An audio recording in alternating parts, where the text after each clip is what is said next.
Telefone ngendanwa cyane cyane smartphone yamaze kwinjira mu buzima bw'abantu benshi muri kinyejana, yamaze kuba nk'ikindi gice cy'umubiri. Abantu benshi iyo babuze telefone yabo hafi bitewe nuko batibuka aho bayishyize, bayitaye cyangwa se bayibibye, ibi ngibi bishobora no gutuma bikorera amaboko mu buryo no batazi batabishaka kuko nta yandi mahitamo baba bafite. Ibi niba ushaka kubihinyuza uzasige smartphone yawe umunsi wose wagiye ku kazi cyangwa ahandi hantu utari kumwe nayo, maze wumva ukuntu biba bimeze. Biba bisa naho wataye umutwe, wabuze amahoro ndetse wumva udatuje kuko wabuze ikindi gice cyawe cy'umubiri. Ibi ntabwo ari byo twaguteguriye, ahubwo twaguteguriye uburyo ki wagarura bimwe mu byasibwe muri telefone yawe ku buryo utabishaka cyangwa se ari abantu bisibye ku buryo bw'impanuka. Ukurikirana iki kiganiro cyose kuri Inzobere TV Show maze ubyumve neza witonze kandi usobanukirwe.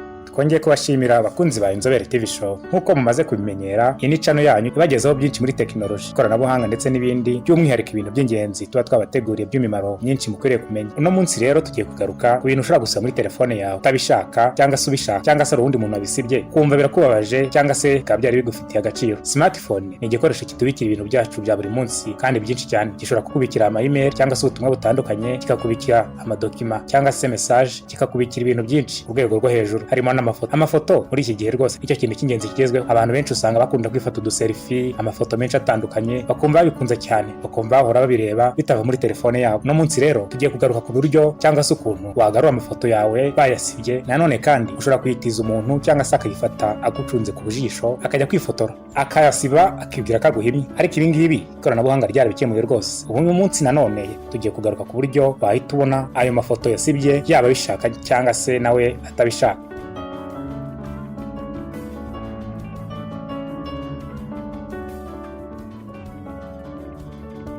Yego nibyo koko wabyumvishe neza, ntago wibeshye. Suranuzi si igitangaza ndetse sinamabonekerwa, amafoto yasibamye muri telefone yawe aragaruka. Dore uko wabigenza, dore ibintu by'ingenzi bigusaba. Ikintu cya mbere cy'ingenzi ni ukuba ufite smartphone kandi ikoresha Android. Buriya telefone zose dukoresha dukora mu kirahure ntago zose ari Android. Telefone tugiye kuvuga hano byibura ni telefone ifite version ya 4 n'igice kimwe kuzamura bya Android, ikaba ifite RAM guhera kuri megabyte 500 kuzamura. RAM tuvuze hano nicyo twita random access memory mu magambo arambuye, ikaba igufasha gufungura ibintu byinshi mu kanya gato. Urugero, ufunguye Facebook, ufunguye Twitter, Instagram ndetse n'izindi mbuga zitandukanye mu gihe gitoya kandi byose ukabibonera rimwe. Storage nayo cyangwa icyo twita ububiko bwa telefone ikaba ari uguhera kuri gigabyte 4 kuzamura. Si ibyo gusa kandi hari icy'ingenzi kiruta ibindi, ni ukuba ufite email muri telefone yawe kandi email ikora neza.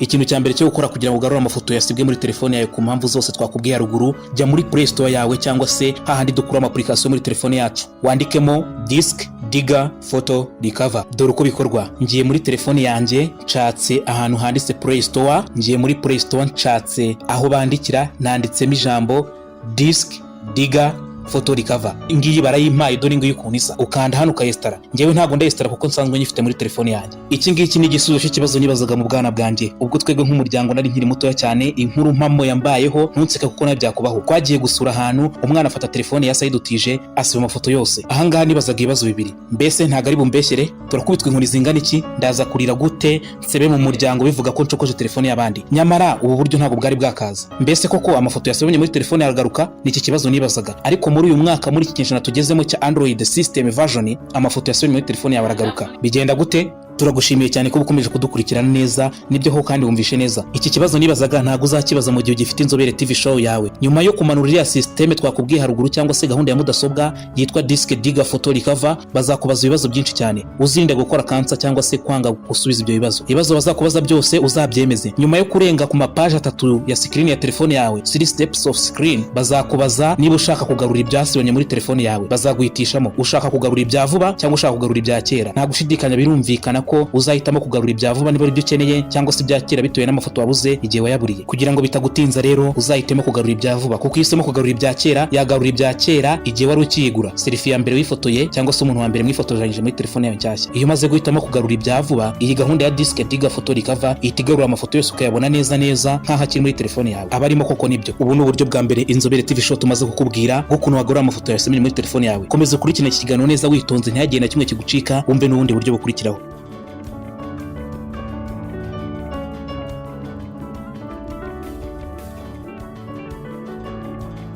twongeye kubashimira kuba mudukurikiranye bakunzi ba Inzobere TV Show. Tugiye kongera tugaruke ku kintu cya kabiri cyatuma wongera kwishima nyuma yo gusiba amafoto yawe muri telefone yawe, waba ubishaka cyangwa utabishaka, cyangwa se hari ubundi wayasibye. Wakibaza ngo ikintu cya kabiri uzakoresha ukagarura amafoto ni ikihe? Ni ubuhe buryo uzakoresha? Ntabwo ari igitangaza ko ahangaha nanone na application muri Play Store cyangwa se hahandi twese dukura ama application atandukanye nka WhatsApp, Facebook n'andi yose tumenyereye. Nanone uzajyayo muri Play Store wandikemo ijambo Jetted Photos na application uzahita ibona. Kambere ku kuntu bigenda kuri telefone yanjye, nshatseho Play Store iri dore ngiyi, nikanzeho nanditsemo hariya mu mashakiro ijambo Jetted Photos.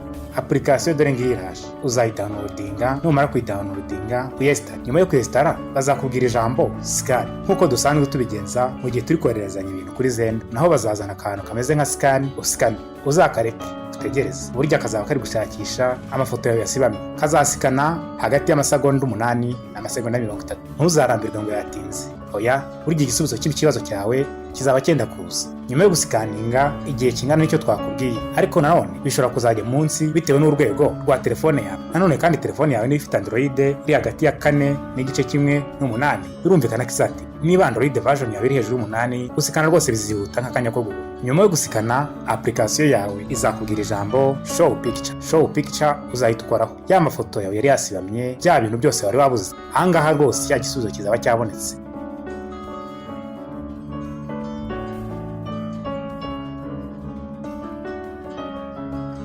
Reka ngushimire kuba ugikurikira Inzobere TV Show. Tugiye kureba ikintu cya gatatu cyatuma amafoto yawe agaruka. Nkuko nabikubwiye, si ibihuha, si amabonekerwa ndetse si n'ibindi bintu byose wiyumvamo. Birahagije gusa kugira ngo ujye muri Play Store yawe ukore search, bikaba igisubizo kikaba kirabonetse. Ubu buryo bwa gatatu, urajya muri Play Store wandikemo Google Photos. Iyi ni application nayo ikora ibintu byiza kandi byinshi, cyane cyane nko kugarura amafoto yawe yasibamye muri telefone. Ifite ibyiza byinshi iyi application, reka mbikubwire. Ikintu cya mbere cyiza cyayo, ushobora kuba wabuze telefone yawe udafite n'uburyo bwo kuyigarura kubera ya mafoto yashyize kuri Google Photos, ukazashyira ya email yawe muri telefone, ya mafoto yawe akagaruka nkuko yarari. Iki ni cyiza cya mbere. Ikindi cya kabiri, ibika amafoto ku bundi buryo budasanzwe igihe telefone yawe storage yarangiye, y'ubwayi ikayabika. Birahagije kuyikoresha ngo ikubikire amafoto. Ibisekuru bibiri ntibyajya munsi y'imyaka 50. Ni ukuvuga ngo ukoresheje application, umwana uzavuka nyuma y'imyaka 60 azabona ya foto yawe. Ni ukuvuga ngo ifoto wifotoje utaramera ubwanwa, wa mwana wawe ashobora kuyibona wakoresheje application. Cyangwa ifoto wifotoje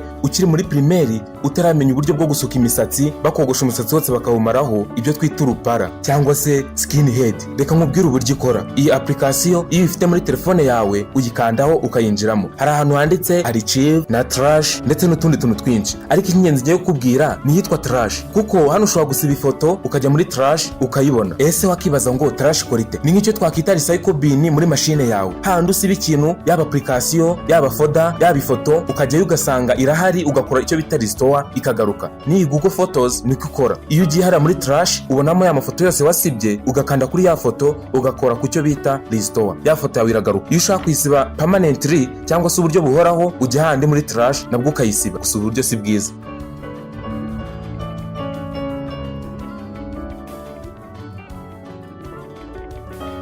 Inshuti bakunze ba Inzobere TV Show, rero ngo uburyo butatu twari twabateguriye. Twababwiyemo ama application yose ushobora gukura muri Play Store cyangwa se andi dukora ama application yose dukoresha muri smartphone zacu. Uburyo bwa mbere twababwiye, ngira ngo turabwibuka twese, ni application bita Disk Digger Photo Recover. Ubwa kabiri ni uburyo nanone bita Deleted Photo, nayo akaba ari application wakora kuri Play Store. Uburyo bwa gatatu nabwo na application wakora kuri Play Store, ariyo twita Google Photo.